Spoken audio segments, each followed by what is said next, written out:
सुप्रभात विद्यार्थियों, हिंदी की कक्षा में आपका पुनः स्वागत है। आज मैं आपको काव्य खंड के अध्याय आदमी नामा की नज़म के बारे में तृतीय और चतुर्थ पद्यांश के भावार्थ को समझाऊंगी। मैंने अपने पिछले दोनों वीडियो में आदमी नामा के कवि नज़ीर अकबराबादी और उस नज़म के पहले और द्वितीय पद्यांश के बारे में आपको समझाया था। आइए आरंभ करते हैं।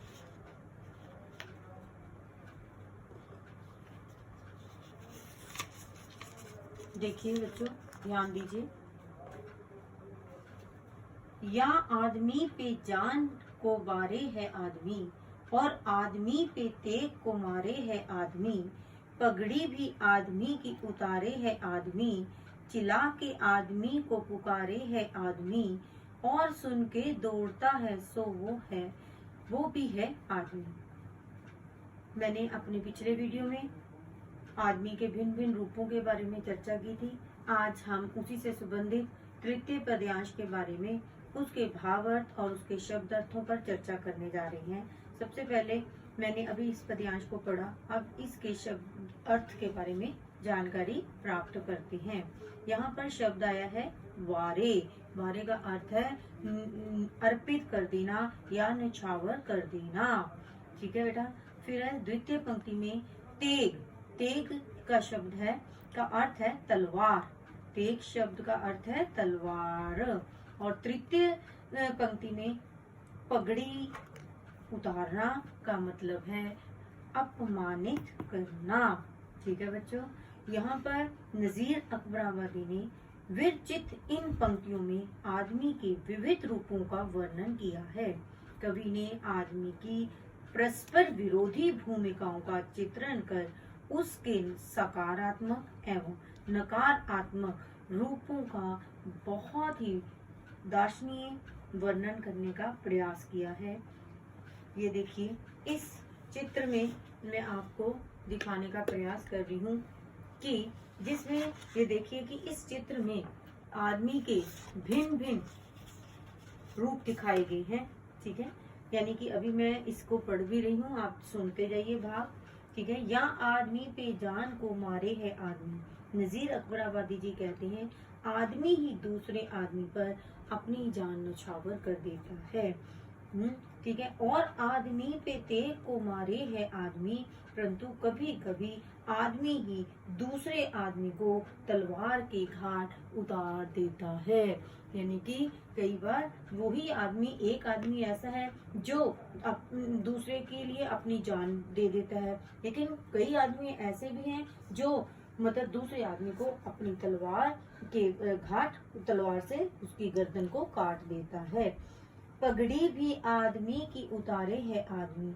आदमी ही आदमी की इज्जत उतारता है, तो जरूरत पड़ने पर आदमी ही आदमी को चिल्लाकर सहायता के लिए पुकारता है। ये देखिए चतुर्थ पंक्ति में चिल्ला के आदमी को पुकारे है आदमी, यानी कि जरूरत आवश्यकता पड़ने पर आदमी ही आदमी को चिल्लाकर सहायता के लिए पुकारता है। ठीक है, इसमें आपने इस पिक्चरों में देख लिया है। ठीक है। और सुन के दौड़ता है सो वह भी आदमी। सहायता करने के लिए आदमी ही आदमी को पुकारता है, आदमी ही सहायता करने के लिए दौड़ कर आता है।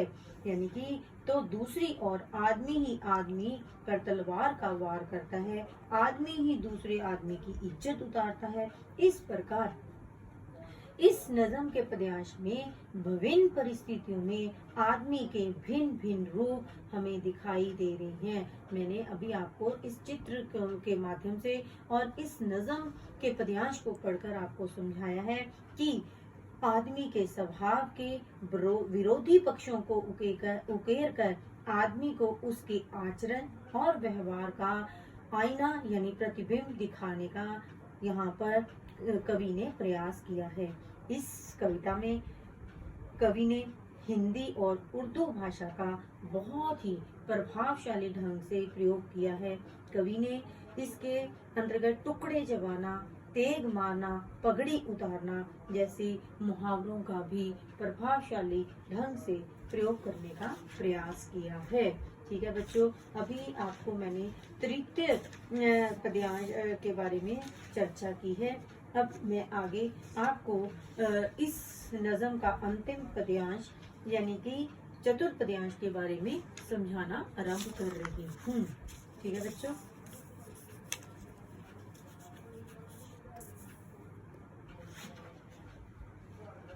ये देखिए। अशरफ और कमीने से ले शाह ता वजीर, ये आदमी ही करते हैं सब कारे दिल पंजीर। या आदमी मुरीद है और आदमी ही पीर, अच्छा भी आदमी ही कहलाता है ए नजीर। और सब में जो बुरा है सो है वो भी आदमी। इस पद्यांश के शब्द अर्थों पर चर्चा कर रहे हैं। अशरफ शब्द का अर्थ होता है शरीफ यानी सज्जन लोग। ठीक है। शाह का अर्थ है राजा बादशाह। ठीक है।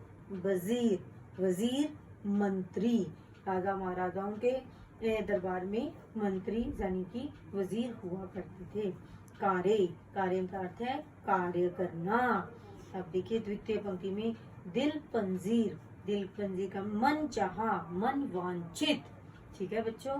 ठीक है। मुरीद का मतलब होता है शिष्य, पीर, धर्म गुरु, मुसलमानों के एक बहुत बड़े संत हुए हैं। ठीक है बच्चों, ये तो मैंने आपको समझाया कि मतलब इसके शब्द अर्थों के बारे में चर्चा की है। ठीक है बच्चों, इसमें मतलब इन पंक्तियों में नजीर अकबराबादी ने आदमी के भिन्न रूपों को उजागर किया है। कवि कहते हैं कि कुछ आदमी शरीफ होते हैं। यहाँ पर मैं आपको एक अभी पिक्चर दिखा रही हूँ जिसमें आप देखोगे कि आदमी के भिन्न रूप हैं। आपने पहले तस्वीर में देखा कि आदमी कितने शरीफ तरीके से खड़ा है। तो कुछ आदमी नीच स्वभाव के होते हैं, यानी कि आप दूसरे में देखो मार कर उसे नीचा दिखाने का प्रयास कर रही हैं। ठीक है। बादशाहों से लेकर मंत्रियों तक सब मन माने काम करने वाले लोग भी आदमी ही होते हैं, यानी कि जो राजा महाराजा होते हैं और उनके वहां पर काम करने वाले मंत्री भी हैं, करने वाले लोग भी आदमी ही होते हैं। ये आदमी ही करते हैं सब कारे दिल भी, यानी कि इस दुनिया में आदमी ही शिष्य होता है और आदमी ही पीर पैगंबर कहलाते हैं, यानी कि अच्छा काम करने वाला भी आदमी ही होता है और बुरा काम करने वाला भी आदमी ही कहलाता है। ठीक है बच्चों, यानी कि अच्छा भी आदमी ही कहलाता है ए नजीर, और सबसे जो बुरा है सो वो भी आदमी है। इसमें कवि इन पंक्तियों में यही स्पष्ट करने का प्रयास कर रहा है कि अच्छा काम करने वाले भी आदमी ही होते हैं और बुरा काम करने वाले भी आदमी ही कहलाते हैं। इसलिए चाहे वो बादशाह की भूमिका निभा रहा हो, चाहे वो मंत्री की भूमिका निभा रहा हो, चाहे वो पीर पैगंबर आदि की भूमिका निभा रहा हो, अपने शिष्य की अच्छे काम करने की अच्छा कहलाने वाला भी आदमी है और बुरा काम करके बुरा कहलाने वाला भी आदमी ही होता है। बच्चों, ये तो था नज़म का अंतिम पद्यांश के बारे में। मैंने आपको इसके भावार्थ के बारे में जानकारी दी और इसमें खड़ी बोली हिंदी और उर्दू भाषा का शब्दावली का प्रयोग बड़े ही सुंदर ढंग से किया गया है।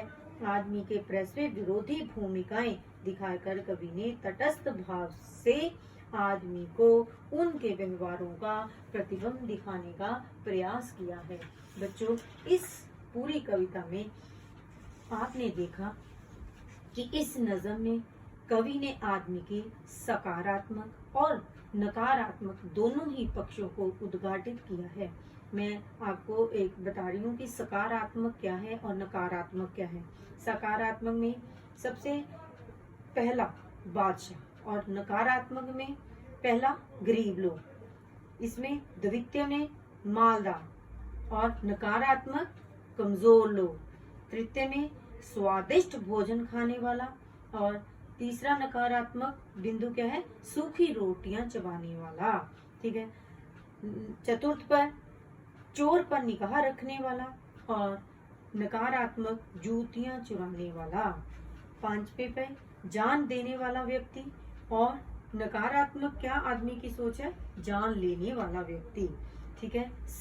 छठे पर सहायता करने वाला और छठे पर नकारात्मक अपमान करने वाला। सातवें पर शरीफ लोग और नकारात्मक रूप तुच्छ लोग, कमीने लोग। आठवें पे अच्छे लोग और बुरे लोग। ये जो है हमने इस नज़म में कवि के सकारात्मक और नकारात्मक पक्षों के बारे में मैंने आपको जानकारी दी। अब इस नज़म से हमने क्या सीखा ये मैं आपको समझाना चाहती हूँ कि संसार का सारा कार्य आदमी के सहारे ही चल रहा है। अच्छे और बुरे दोनों ही तरह के आदमी होते हैं। मनुष्य की परिस्थितियाँ भी कभी कभी मनुष्य को अच्छा या बुरा बना देती है। इसलिए वह राजा भी है, गरीब भी है, साधु भी है और चोर भी है, गुरु भी है और शिष्य भी है, कुर्बानी देने वाला भी व्यक्ति है, कुर्बानी लेने वाला भी व्यक्ति है। इसी कारण संसार में पाप और पुण्य भी हैं, यानी कि धर्म भी है और अधर्म भी है। पर हमको अपने जीवन में अच्छा आचरण अपनाकर अपने देश व समाज को सुंदर बनाना चाहिए। सदा लोगों की भलाई करनी चाहिए। तरुवर फल नहीं खात है, सरवर पियत ना पान, कह रहीम पर काज हित, संपत्ति संचित सुजान। यानी कि ये मैंने दोहा इसलिए आपको बता रही हूँ कि पेड़ अपने फल स्वयं नहीं खाते, तालाब अपना पानी स्वयं नहीं पीता। सज्जनों, हे मनुष्य ने भी अपना शरीर तथा धन भी दूसरों की भलाई के लिए ही रखा होता है। यानी जो अच्छे लोग होते हैं उन्होंने अपना शरीर और अपना धन दूसरों की भलाई के लिए ही रखा होता है। कहते हैं हमें भी अपना जीवन दूसरों की भलाई में लगा लेना चाहिए। ठीक है बच्चों, इस नज़म से हमें यह शिक्षा मिलती है।